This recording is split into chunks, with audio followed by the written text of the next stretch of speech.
Material costing type 1 complete हो गई अपनी। Now type 2 economic order quantity. Economic order quantity यानी EOQ means the level of quantity at which entire cost, total cost will be minimized। यानी order इस तरह से हमें देना है, इतनी क्वांटिटी का देना है जिससे हमारी कॉस्ट कम हो जाए, मिनिमम आए। ऑर्डर इतनी क्वांटिटी का देना है जिससे हमारी कॉस्ट मिनिमाइज हो। कौन सी कॉस्ट? तो दो तरह की कॉस्ट आती है, एक ऑर्डरिंग कॉस्ट यानी कॉस्ट पर ऑर्डर, ऑर्डर देने के लिए कितनी कॉस्ट होती है वो, और दूसरी कैरिंग कॉस्ट। कैरिंग कॉस्ट में क्या है?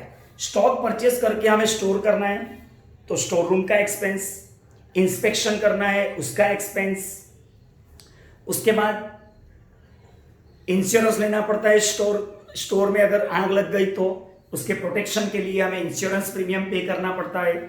वो सब एक्सपेंस कैरिंग कॉस्ट देते हैं। वो मैं पूरी थियरी में डिटेल में पढ़ाऊंगा। ये अभी तो मैं फॉर्मूला समझा रहा हूँ, उसके एग्जांपल्स करवाऊंगा और थियरी इसकी मैं ऑनलाइन लाइव पर आपको पढ़ाऊंगा मैं, बराबर। Economic order quantity. अब कल से मैं ये दूसरी टाइप कल खत्म हो जाएगी, उसके बाद थर्ड मेथड्स इजी है सब, लेकिन ये मेथड के बाद एग्जाम्पल्स जो आएंगे वो बहुत लेंथी है, काफ़ी कॉलम्स है उसमें, यानी बोर्ड पूरा भरचक लगेगा, तो लाइव में थोड़ा प्रॉब्लम भी होगा। चलो अभी तो ये स्टार्ट करते हैं। EOQ, हमें इतनी क्वांटिटी का ऑर्डर देना है जिससे हमारी ऑर्डरिंग कॉस्ट और कैरिंग कॉस्ट दोनों मिनिमम आ जाए। अब ज़्यादा क्वांटिटी का ऑर्डर देंगे तो क्या होगा?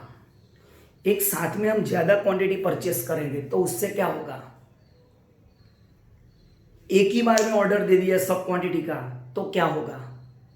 तो ऑर्डरिंग कॉस्ट कम हो जाएगी क्योंकि एक ही बार ऑर्डर देना है, लेकिन उसको स्टॉक आपने ज़्यादा परचेस किया यानी स्टोर करना पड़ेगा ज़्यादा, स्टोर रूम बड़ा चाहिए, प्रोटेक्शन के लिए बिगड़े नहीं, वेस्टेज नहीं जाए, इसलिए उसमें फैसिलिटीज सब रखनी पड़ेगी, इंश्योरेंस ज़्यादा लेना पड़ेगा, बराबर। वो सब एक्सपेंस बढ़ जाएगा, यानी ऑर्डरिंग कॉस्ट कम होगी लेकिन कैरिंग कॉस्ट ज़्यादा होगी।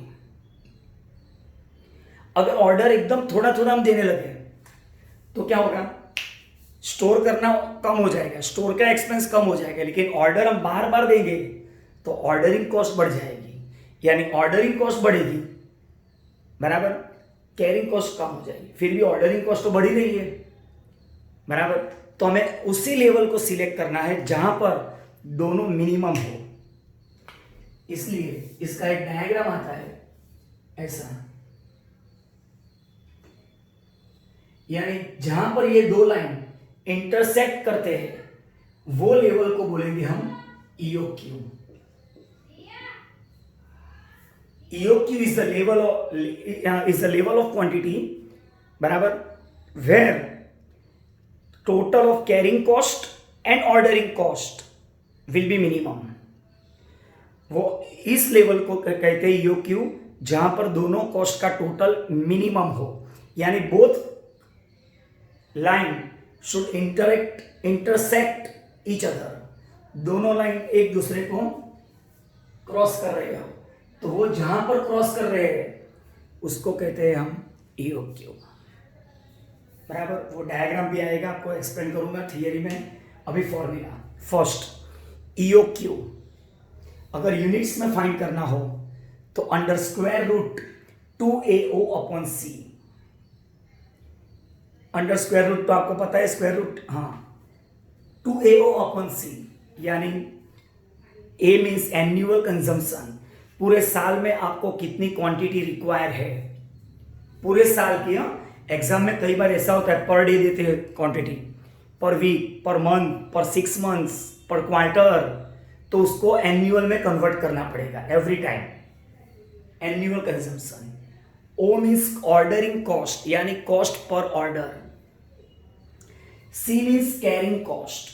अब कैरिंग कॉस्ट में याद रखना ऑलवेज रुपीज पर एनम चाहिए हमें, रुपीज पर एनम। अगर कैरिंग कॉस्ट परसेंटेज में दिया हो, if carrying cost given in percentage, then we have to find out carrying cost in rupees, क्योंकि we require carrying cost in rupees per annum. तो carrying cost कैसे ढूंढना है पर रुपीज में? तो कॉस्ट पर यूनिट यानी एक यूनिट परचेस प्राइस कितनी है, एक यूनिट की purchase price, cost per unit वो दी होती है एग्जांपल में, कॉस्ट पर यूनिट यानी purchase price per unit into percentage of carrying cost, जो कैरिंग कॉस्ट के परसेंटेज दिए होते हैं वो मल्टीप्लाई करो कॉस्ट पर यूनिट से। कॉस्ट पर ऑर्डर नहीं, कॉस्ट पर यूनिट से मल्टीप्लाई करना है, यहां पर याद रखना वर्ड, बराबर। तो वो आंसर मिलेगा कैरिंग कॉस्ट इन रुपीज। लेकिन ये फॉर्मूला कब यूज करना है? When carrying cost given in percentage, बराबर। But if carrying cost given in rupees per annum, then no need of this formula, right. Answer मिलेगा इससे यूनिट्स में। अब ईओक्यू रुपीज में फाइंड करना हो, EOQ in rupees under square root 2AOC, that's it. C नीचे से ऊपर चला जाएगा, हो गया रुपीज में आंसर। नंबर ऑफ ऑर्डर्स, कितने ऑर्डर्स टोटल पूरे साल में कितने ऑर्डर्स देने हैं, तो उसकी फॉर्मूला है एनुअल कंजम्पशन। मान लो कि हम 12,000 क्वांटिटी हमें रिक्वायरमेंट है टोटल, और every order in every order 200 quantity are purchase, यानी 200 क्वांटिटी हमें एक बार में परचेस करना है, टोटल 12,000 चाहिए। तो पूरे साल में हमें कितना ऑर्डर्स देना पड़ेगा?